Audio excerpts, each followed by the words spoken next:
Hello Aquarius, thank you for joining me for your weekly forecast for week commencing the 29th of October.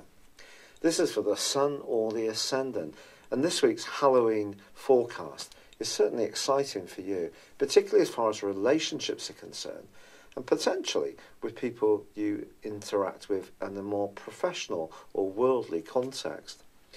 There is a quarter moon on Halloween itself in your opposite sign. If you do have an interview or do a presentation or need to make an impact on anyone you encounter, just don't try too hard. Be true to yourself, but at the same time, do be mindful of what's expected of you, but at the same time, mark out your boundaries. Because if you try too hard, it will be counterproductive.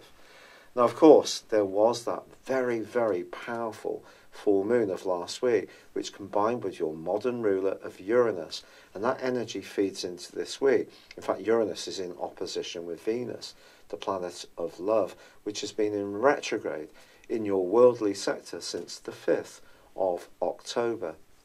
I think it's possible that someone could surprise you. It could be a boss.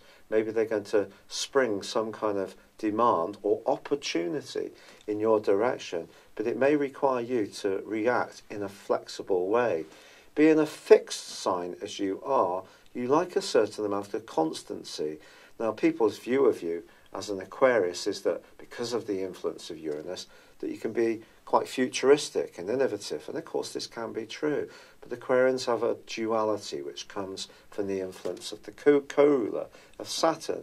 So that side of you that does like a degree of settlement could be challenged by a need to change things. Now, in a positive way, you could be moving your furniture around, making some adaptations at home, perhaps even changing your working patterns to give you more flexibility as an individual or with your family, and that can come out in a very positive way for you.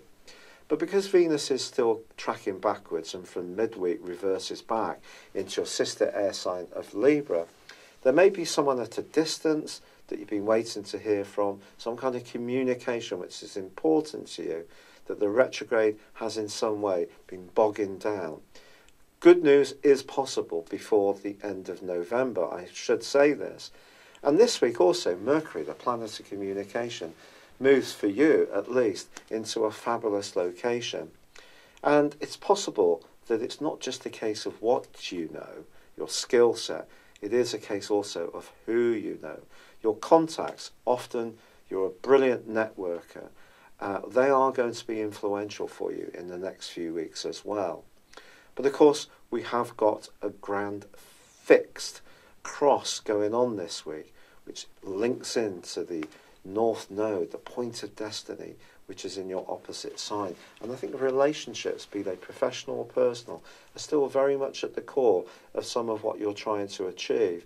What I would say is just try not to be too sensitive if you encounter some changes in your professional situation or at work. It's a time to be fluid and embrace the more flexing side of your nature and the side of you which loves curiosity and a change of scene. It's been a real pleasure being with you. I'd love it if you would like or comment on this video, or if you've yet to do so, please do subscribe to this channel. Thank you. Hello Aquarius, thank you for joining me for your monthly forecast for October for the Sun or the Ascendant. I'm edging a little bit forwards in the schedule, but still delivering these probably 3 or 4 weeks later than normal, so apologies for that, and thank you for bearing with me. This month begins with the Sun and Mercury in the part of your horoscope which is all about exploration. Now, exploration can take on many strands because in the sort of late 1800s, we'd be talking about venturing to the poles, perhaps going to different places in Africa or South America, and that would be considered to be very ultra, very out there. But adventurism these days can take place from the comforts of our homes, so it can be through higher education, through exploring the internet, through watching different types of material on TV, different films. There's just such a plethora of information now. We're almost overwhelmed by it, aren't we? There's just so much choice. But I actually think you can thrive on that information this month if it helps you to feel more liberated and to bring greater spontaneity and stimulation to your world. And stimulation is something that you have a real appreciation for because, of course, you're an air sign, and the sun in Libra, also an air sign, feeds that triplicity of air. So you could find yourself having some inspired conversations, thinking about learning a foreign language, or applying for a higher education course, or doing some professional training, or travelling. And any of these things are entirely possible this month. And of course we do also have a new moon, which occurs on the 9th, which is almost going to supercharge the potential to shake up your world and make it that much more varied, and can see you sort of living in the moment and pushing the boundaries out a little bit more. Now, one of the interesting things about being an Aquarius is that it's a fixed zodiac sign. Therefore, Aquarius people often have a preference for familiarity, which is kind of challenging to a lot of what you read about Aquarius people, because some astrologers put the emphasis on Uranus, the modern ruler of Aquarius, which of course is about being much more rebellious, it's about new experiences. But the traditional ruler of Aquarius is Saturn. And that's very much, of course, about stability.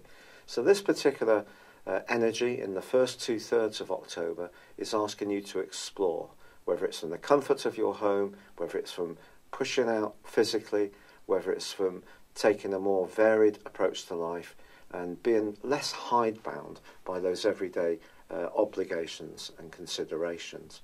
But of course, that may be the principle. The planets also set up some challenges within the journey. The first one comes up on the 2nd of the month because there's a quarter moon in the sign of Cancer, which of course is emotional, it's feeling, and it's cardinal. And that squares up with the sun. And the suggestion is that even if you are trying to be a bit more free-spirited, then some obligations and responsibilities may call out to you, and you may find yourself having to juggle. So we can't totally just forget about all the things that we should be doing. Now, the next challenge that happens in the month is that Venus, the planet of love and affection, which is in a very visible part of your horoscope at the moment, the 10th solar house, slams on the brakes and goes into a retrograde through to the end of the month in the sign of Scorpio. Now, Venus in this area doesn't necessarily have a limited effect just on relationships. It may also have an impact on your professional interactions too. So if you are someone who's trying to raise your profile, I think the key with Venus retrograde is don't try too hard. If you're cultivating new contacts, just try to be as relaxed as possible. In a personal relationship, you could start to think much more about the importance of it in your life. Is it something that's going to play a central role in your situation for many moons to come? If it is, the retrograde can be entirely positive because you can start to think of ways in which you can put roots down. Could be through property, could be through a ceremony which binds you together with your partner. But of course, Venus retrograde can also point towards difficulties in relationships. And the 10th house can in some ways point towards relationships with bosses, but also with older family members. Or if you're an older person in your family unit, it could be with younger people. And there may be some rethinking going on, especially if something has been out of kilter. Now, pardon me, the new moon, which occurs on the 9th, as I said before, is going to oxygenate that desire to spread your wings. But ironically, it does clash with 2 other planets. I think the most important, rather challenging influence is with Pluto. This occurs on the 9th for 1 week. The sun is going to be squaring up with Pluto, but the influence, because it feeds into the new moon, suggests it's going to last for a month. If there is something that you want to open up and be much more expansive about, it's possible that some very, very deep issues within you, or me, being an Aquarius, could play a role psychologically in somehow challenging our desire to be more expansive. But then again, Pluto is also, especially in the 12th house, very much about secret enemies.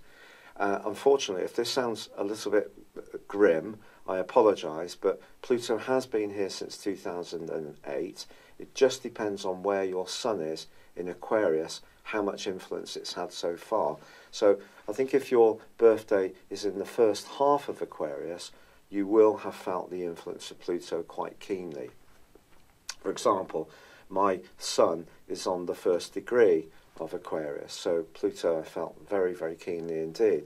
So what we've got here is something that you may want to speak the truth about, the 9th house, the sun in Libra, and then something that someone else may be resisting, power, Pluto, because they want to keep it quiet, or keep you or me quiet, or conversely, it may be something that you're yet to synthesize in your emotional thinking and way of being that does point towards more psychological patterns or ways of attitudes that you're not quite so conscious of. So some kind of challenge can come up on the back of this new moon. It's also forging a quincunx with Neptune. Neptune in the sector of resources for Aquarius people since 2012 just suggests that over the next month, don't be too free and easy with spending. I think that's a simple rule of thumb. And also, if there is something that someone tries to excite you about, for example, a new venture, then just be guided by your gut instinct. Don't get too caught up in other people's dreams and fantasies. Retain that very logical, analytical approach that's very much part of you. Now, on the 10th of the month, Mercury moves out of Libra and ingresses into Scorpio, joining up with the retreating Venus and also Jupiter. Now, I actually think this can be incredibly positive if you are wanting to raise your profile and be much more goal-orientated, develop ambitions, and really try to apply for jobs, go for a promotion, start your own business, or supercharge some kind of strand around an ambition that's already ongoing. Now, obviously, everyone's ambitions are different, so not everybody is about business or money or status. It could be something that's to do with learning skills, it could be to do with travel, it could be to do with education, it could be to do with you just evolving more confidence in the way that you operate with in the wider world. And this is going to become a critical theme from the 10th for the rest of this month, I feel. However, that new moon cannot be underestimated in terms of its potency, because the new moon sees something needing to germinate, doesn't it? It's something that needs to find a path forwards. And so tuning into that more psychological side of your nature is going to become a really big theme. I think it's just absolutely going to happen. So this could see you sharing experiences to people that perhaps up until now you've kept confidential. It could mean that you're going to explore your psyche, perhaps through reading more, or perhaps talking to someone who's a trusted professional, a counsellor, for example, so that it informs you more of what makes you tick and, crucially, helps you to understand your relationships with other people more. But from this comes this much more ambitious thrust, because the sun moves on the 23rd into Scorpio, and it's going to meet up with the retreating Venus. And so we have a few days of a period where you could have a fantastic impact on someone influential that you encounter. This could be through some kind of proposition that you put together. Someone may experience you and think that you've really got something valuable to say. You may find yourself on your local radio station, in your local newspaper, or perhaps doing something yourself that just sees you up in your presence in whichever way. You will want to take on more authority in the last 10 days of this month. And a leadership role awaits. Now, often with Aquarius people, I think we do see all the machinations that go on in society, but sometimes we get frustrated because we know the games that go on behind these machinations. But you may find yourself saying, well, look, someone has to take a lead. So your career, your job role, something can come into focus sharply. But the crucial thing here is, Aquarius, is that both the Sun and Venus in that conjunction go opposite Uranus, your modern ruler, which has been shaking up your home and emotional sector ever since mid-May. And I think there is the potential for some of us to be sprung out of a role which isn't working for us. So some kind of responsibility or obligation that we've got which we're not enjoying, we may seek some liberation from it because it's just become too oppressive. Now the crucial thing is that there's also a full moon which occurs on the 26th, and that is conjunct Uranus as well. So your emotions at that stage, mine as well, are going to see us being much more outspoken, I feel, about something that we feel deeply personal about. Could be to do with the family, could be to do with something in our home environment that we might suddenly want to shake up and change. So something can change the status quo over our role in life for good or for a more challenging reason. It just depends on your unique circumstances. But crossing the axis of this opposition is the North Node, the Dragon's Head in Leo, which ever since May the 10th, 2017, has been emphasising relationships. And in fact, the incredible thing for me is that immediately the North Node, which has a kind of Jupiterian influence, entered into Leo. So obviously I have the Sun in Aquarius, I have several influences in Aquarius. That's when I met Elisa. We've been speaking for 3 years, but that's when she came into my life more fully, was in the May. So the North Node can't be underestimated. But at this point, it's getting back to the very, very start of Leo, because it inverses. It doesn't go, it goes anti-clockwise, whereas the planets go clockwise. So it's going to move in November of this year into Cancer. So I do feel that we've got a grand fixed cross. So I do feel that something to do with the way we relate, and it could be around that professional situation or around a family or emotional situation, is at the root of what's going to happen on the back of this phenomenally important full moon, which can be about liberation or it can be about fulfillment. And it just, even if something changes in a way which is perhaps a little bit unsettling, it's for a reason, because it's taken you or I towards a better future that's more exciting. And with Mercury also moving on the last day of this month into the sector of friendship and networking, you're going to be amazed at how many good vibes come in at the end of October, even though Mercury is technically in detriment in Sagittarius. So we've got this grand fixed cross. Fixed energy is about permanence, it's about stability, but with Uranus buzzing away on the axis to do with emotional, family and home-based energy, something is going to be unsettled, I feel, for good or bad. And because fixed energy resists change, that can create tension. So the best way to deal with this, and going back to that new moon with Pluto, is to submit ourselves to the process, which of course is very scary at times, because especially being an Aquarius, the fixedness again, liking that degree of routine and familiarity. But then there's the other side of Aquarius, the duality, which gets really excited about new challenges and change and shaking things up and being more outspoken and telling people how it is, even if we know it's really going to seriously, well, you know the adjective I was going to use. So an exciting time, but it is a time of potentially pushing a change. And that change may not be obvious at the start of the month, but I think an openness to new ways of thinking, new ways of being, is certainly going to help the process. But don't underestimate just what impact you're going to have on people this month. Your star is in the ascendant, but it's just pushing you to change how that star is manifested. And it can be manifested in the most sparkling of ways possible. The Sun conjunct Venus. So although some astrologers are going to be putting a lot of emphasis on Venus's retrograde, and the negative side of that, I fear, I do feel that there are lessons to be learned from this month which are beyond that. Venus retrograde actually then inverses back into Libra from the start of November.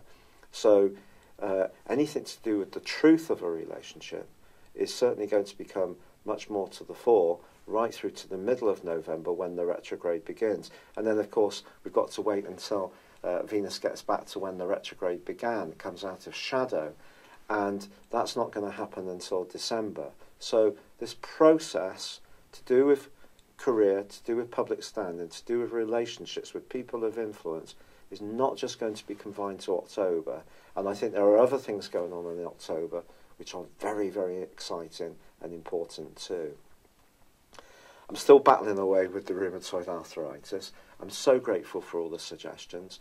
I'm really embracing the turmeric. I had been taking it for some while actually, but I had a chat with someone in an Indian restaurant who told me that, look, you need to heat it. And I read up about it and found, wow, this is true. So we've been having it in soups, we've been having it in stews, porridge, and tea, along with ashwagandha, which is an Indian herb, and also a little bit of coconut oil, black pepper.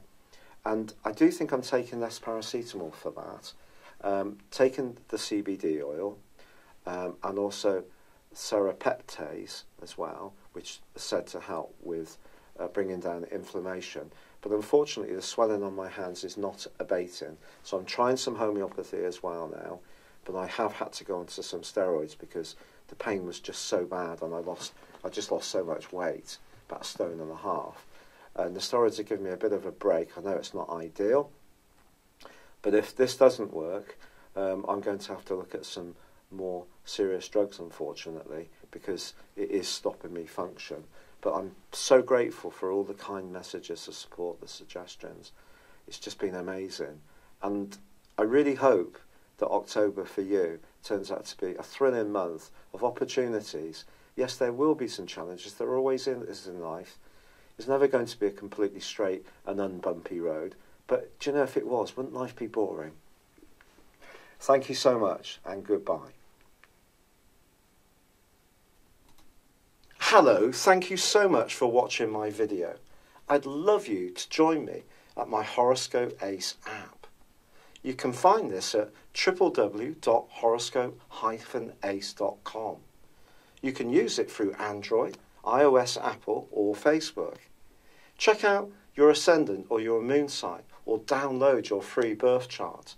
There's all your favourite videos, plus there are daily, weekly, monthly and yearly horoscopes for general, love, Chinese and Indian astrology. If your passion is tarot, there's my brilliant 3-card money or love tarot readings too. And it's all there at www.horoscope-ace.com. Thank you.